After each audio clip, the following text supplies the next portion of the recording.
नमस्कार मित्रांनो, सगळे माणसं हे समान आहे.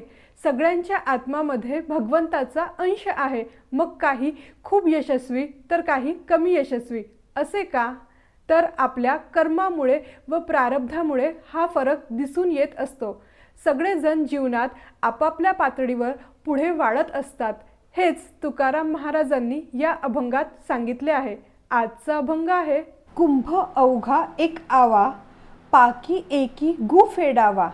ऐसे भिन्न भिन्न साटे, केले प्रारब्धाने वाटे. हिरे दगड एक खाणी, कैचे विजातील पाणी. तुका म्हणे शिरी, एक एकाची पायरी.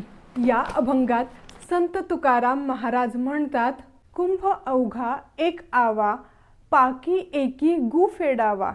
एकाच आव्यात मातीची मडकी तयार होतात, पण त्यातली काही स्वयंपाकासाठी वापरली जातात तर काही घाण भरण्यासाठी वापरली जातात.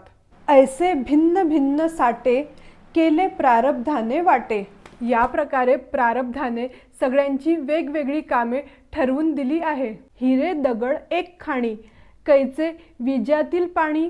हिरे आणि दगड दोन्ही एकाच खाणीत सापडत असले तरी दोघांची योग्यता एकच नसते. तुका म्हणे शिरी, एक एकाची पायरी. तुकोबा म्हणतात, हिरा राजमुकुटात विराजमान होतो तर दगड पायरीला बसतो. जय हरी विठ्ठल.